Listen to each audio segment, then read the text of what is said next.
नमस्ते दोस्तों, आज हम बात करेंगे एक ऐसे टॉपिक की जो हर शेयर मार्केट इन्वेस्टर के लिए बहुत ही इंपॉर्टेंट है, डिविडेंड। अगर आप भी शेयर मार्केट में इन्वेस्ट करते हैं या सोच रहे हैं कि शुरू करें, तो यह वीडियो आपके लिए बहुत ही उपयोगी साबित होगा। देखो, सिंपल भाषा में समझते हैं कि डिविडेंड क्या होता है और यह क्यों इतना महत्वपूर्ण है। मान लो आपने कोई कंपनी का शेयर खरीदा और वह कंपनी प्रॉफिट कमा रही है, तो वह अपना कुछ हिस्सा अपने शेयर धारकों के साथ बांट सकती है। यही डिविडेंड होता है। लेकिन ध्यान रखना, हर कंपनी डिविडेंड देती नहीं। तो चलिए इस टॉपिक को और गहराई से समझते हैं ताकि आप बेहतर निर्णय ले सकें। अगर आपको ये वीडियो पसंद आए तो लाइक जरूर करें और सब्सक्राइब करने मत भूलना। नमस्ते दोस्तों, आज हम बात करेंगे डिविडेंड के बारे में, जो शेयर मार्केट में एक बहुत ही महत्वपूर्ण टॉपिक है। देखो, जब कोई कंपनी प्रॉफिट कमाती है तो वह उसमें से कुछ पैसा अपने शेयर धारकों को दे सकती है। इस पैसे को ही डिविडेंड कहते हैं। जैसे कि मान लो तुमने रिलायंस का शेयर खरीदा हो और रिलायंस ने प्रॉफिट किया, तो वह तुम्हें भी कुछ पैसा दे सकती है। लेकिन याद रखना, हर कंपनी डिविडेंड नहीं देती। कुछ कंपनी अपना सारा प्रॉफिट अपने बिजनेस में लगाती हैं ताकि वो और बढ़ सके। अगर तुमने किसी कंपनी का शेयर खरीदा है और वह डिविडेंड देती भी है, तो यह एक अच्छा मौका होता है तुम्हारे लिए पैसे कमाने का। लेकिन ध्यान रखना, सिर्फ डिविडेंड देखकर ही कोई इन्वेस्टमेंट नहीं करना चाहिए, अन्य फैक्टर्स भी देखना जरूरी होता है। तो ये था basics of dividend in share market. अगर समझ आया हो तो लाइक जरूर करो और सब्सक्राइब करने मत भूलना। देखो, डिविडेंड से तो हर कोई परिचित है ना, लेकिन आज हम बात करेंगे कि डिविडेंड के अलावा भी कुछ फायदे होते हैं जो शेयर मार्केट में इन्वेस्ट करने से मिलते हैं। मान लो तुमने टाटा पावर का शेयर खरीदा हो और वह नियमित रूप से डिविडेंड देती है, तो हर साल या हर तिमाही तुम्हें कुछ पैसा मिलता रहेगा। यह तुम्हारे लिए एक अतिरिक्त आय का स्रोत बन सकता है। अगर तुम लंबी अवधि के लिए इन्वेस्ट करते हो तो कंपनी की ग्रोथ के साथ साथ तुम्हारा निवेश भी बढ़ता रहेगा। जैसे कि अगर तुमने 10 साल पहले रिलायंस का शेयर खरीदा होता और उसे होल्ड कर लिया होता, तो आज उसका मूल्य कई गुना बढ़ गया होता। एक और फायदा यह है कि जब कोई कंपनी डिविडेंड देती है तो इसका मतलब होता है कि उस कंपनी की वित्तीय स्थिति मजबूत है। इसलिए ऐसे स्टॉक्स में इन्वेस्ट करना सुरक्षित भी होता है। लेकिन याद रखना, सिर्फ डिविडेंड देखकर ही कोई फैसला नहीं लेना चाहिए। अन्य कारकों को भी ध्यान में रखना जरूरी होता है, जैसे कि कंपनी की ग्रोथ प्रोस्पेक्ट्स, मार्केट कंडीशंस आदि। तो ये थे कुछ फायदों के बारे में जिन्हें जानकर आप अपने इन्वेस्टमेंट डिसीजंस को बेहतर बना सकते हैं। अगर समझ आया हो तो लाइक जरूर करो और सब्सक्राइब करने मत भूलना।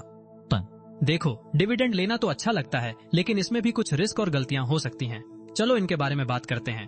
पहला रिस्क ये है कि अगर कंपनी हर साल डिविडेंड देती रहती है तो इसका मतलब नहीं कि वह हमेशा ऐसा करती रहेगी। कभी कभी कंपनियों को अपने बिजनेस के लिए पैसे की जरूरत पड़ जाती है, जैसे नया प्रोजेक्ट शुरू करना या ऋण चुकाना।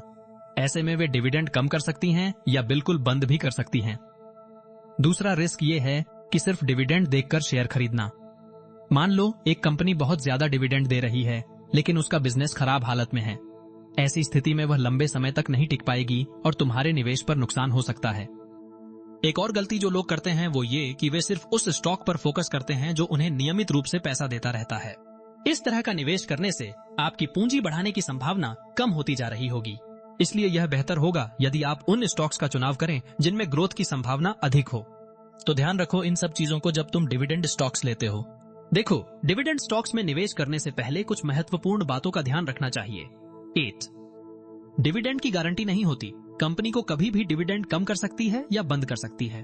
अगर कंपनी के पास पैसे की जरूरत पड़ जाए, जैसे नया प्रोजेक्ट शुरू करना या लोन चुकाना, तो वह डिविडेंड कम कर देगी। 2. बिजनेस की हेल्थ देखो। सिर्फ डिविडेंड देखकर शेयर मत खरीदना। मान लो एक कंपनी बहुत ज्यादा डिविडेंड दे रही है, लेकिन उसका बिजनेस खराब हालत में है। ऐसी स्थिति में वह लंबे समय तक नहीं टिक पाएगी और तुम्हारे निवेश पर नुकसान हो सकता है। 3. ग्रोथ के अवसरों को मत छोड़ना। कई लोग सिर्फ उस स्टॉक पर फोकस करते हैं जो उन्हें नियमित रूप से पैसा देता रहता है। इस तरह का निवेश करने से आपकी पूंजी बढ़ाने की संभावना कम होती जा रही होगी। इसलिए उन स्टॉक्स का चुनाव करो जिनमें ग्रोथ की संभावना अधिक हो। 4. लंबी अवधि के लिए सोचो। डिविडेंड स्टॉक्स आमतौर पर स्थिर होते हैं और वे आपको नियमित आय प्रदान करते हैं। लेकिन अगर तुम लंबे समय तक इन्वेस्ट करना चाहते हो तो ऐसे शेयर्स चुनो जिनका बिजनेस मजबूत हो और भविष्य में ग्रोथ होने की उम्मीद हो। 5. टैक्स का ध्यान रखो। भारत में डिविडेंड टैक्स लागू होता है, इसलिए अपने टैक्स एडवाइजर से सलाह ले लो कि कितना टैक्स लगेगा। तो ये थे कुछ practical tips for dividend stocks. देखो दोस्तों, आज का वीडियो यहीं खत्म होता है। अगर तुम्हें ये जानकारी पसंद आई हो तो जरूर लाइक और सब्सक्राइब कर देना। और अगर कोई सवाल हो या कोई टिप्पणी करना चाहोगे तो कमेंट बॉक्स में लिखकर बताना। अगर तुम भी डिविडेंड स्टॉक्स में इन्वेस्ट करने की सोच रहे हो तो ध्यान रखना ये बातें। 8. नुकसान से बचना। हर स्टॉक में रिस्क होता है, इसलिए अपने पोर्टफोलियो को डाइवर्सिफाई कर लेना। 2. ग्रोथ के अवसरों को पकड़ना। सिर्फ डिविडेंड पर फोकस मत करो, ग्रोथ की संभावना वाले स्टॉक्स भी चुन लो। 3. लंबी अवधि के लिए प्लान करना। स्थिर आय चाहिए या पूंजी बढ़ाना चाहता है, इस हिसाब से ही स्टॉक चुनने का फैसला लो।